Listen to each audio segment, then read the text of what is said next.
CyberSecTV sat down with Simona Kaneva, Cybersecurity Policy Analysis and Outreach at ECSO, to discuss the implications of the Commission's new cybersecurity package for the EU. My name is Simona Kaneva. I'm Manager for Policy Analysis and Outreach at the European Cybersecurity Organization, which is based in Brussels. Is the Commission proposing this revision now? Well, the first Cybersecurity Act entered into force in 2019, and the geopolitical and cyber threat landscape as well has substantially changed during these almost 7 years, and we have seen an increase in cyber attacks that shift targets from databases to critical infrastructure and also supply chains. And we've seen the use of emerging technologies such as AI to scale these attacks. So this incentivizes policy makers to adopt new initiatives. Before the Cybersecurity Act revision, we had the NIS2 directive, the Cyber Resilience Act, to respond to these threats and critical infrastructure and also the EU's economic security. Expanding this legislative framework also comes with a level of regulatory complexity. So overlapping obligations, red tape for entities, especially those operating in multiple jurisdictions or falling under the scope of more than one EU level policy. So because of this, streamlining and clarifying provisions is now necessary step to ensure this compliance with EU policies and to improve the cyber posture of entities and the EU as a whole. So besides making the CSA more aligned with existing policy, the new model promises to be more operational with stronger central oversight, uniform cybersecurity standards, and also measures that address quantum and ransomware threats under the proposed amendments NIS2 directive. So these new pillars that are part of the text under the CSA proposal, ENISA's mandate as well, the European Cybersecurity Certification Framework and supply chain security, indicates a more proactive and cooperative at the EU level approach to, especially to risk management and in general to counter cyber threats.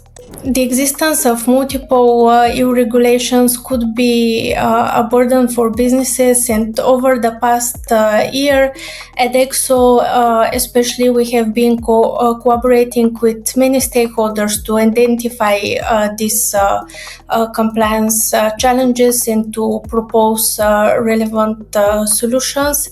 And we've seen that recent Commission proposals, not only the CSA revision, some of the proposed measures under the Digital Omnibus align with several of our recommendations, and which are notably highlighted in our Streamlining Regulatory Obligations Action Plan. A few key points, including incident reporting, risk management, supply chain auditing processes. So in this research, we found that simplifying requirements lowers the cost for companies by removing much of the duplicating, confusing manual work that all of these organizations currently have to do. For instance, today companies under the scope of NIS2 have to report some incidents to multiple authorities and essentially complete multiple versions of the same questionnaires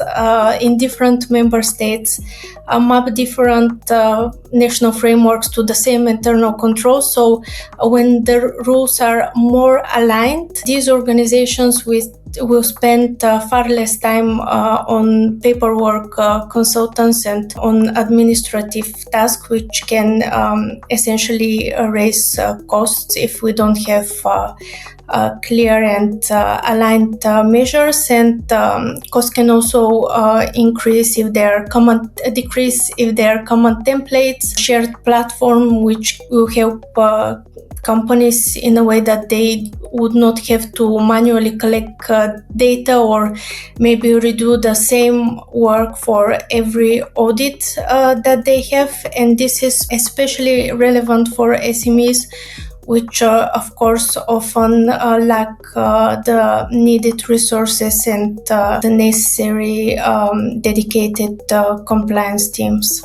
Whether the CSA proposal delivers the refit language, it's still to some extent an open question. From the priorities, if we look at the priorities, seeing cybersecurity as a multi-dimensional priority for Europe and also expanding the simplification efforts under the CSA is warmly welcomed by the cybersecurity community, and the text itself clarifies the relationship with other EU-level instruments. It proposes some innovative approaches and also envisions several mechanisms that can improve EU-wide coordination. So whether it delivers in practice, it will depend on how the provisions will change in the final text, as it will be amended and adopted by the Parliament and the Council.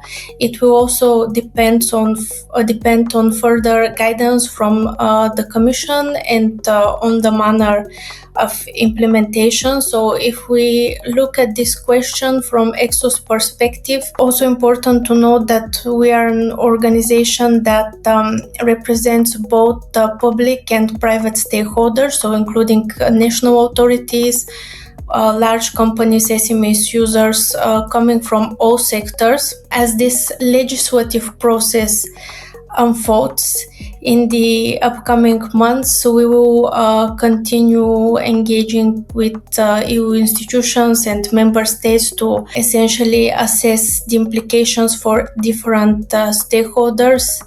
And by doing this, our priority is to ensure that the policy really strengthens cybersecurity in line with evolving threats, that it offers legal clarity, simplifies risk management and reporting, and of course that it sets realistic timelines for both authorities and companies.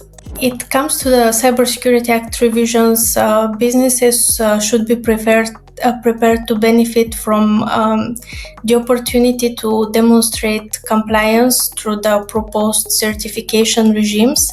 But to do this, they need to start preparing early to align their internal compliance and security processes with the new legal provisions, and most importantly, to identify where the certification scheme could replace overlapping compliance efforts for them specifically.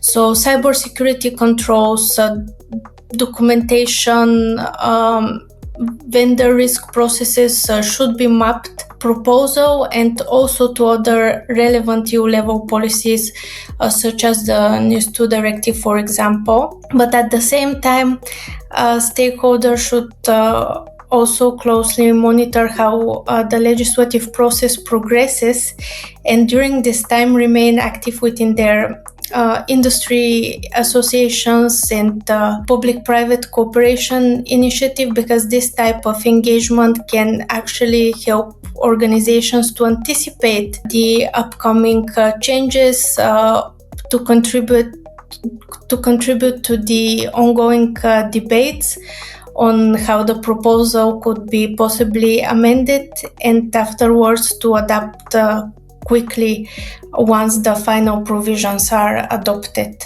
I would say that an important element of the revision is the new certification framework. There is a broad consensus that the old certification framework was not working and did not align enough with operational realities. We know that designing a framework that can stand the test of time and address divergent concerns is difficult. It's a complex governance process. So what was expected from the revision was to make certification a more practical tool for compliance, and conversations we had with stakeholders ahead of the proposal's publication pointed out that certification should be clearer, more transparent, and tailored to the needs of the ecosystem. It is also important to align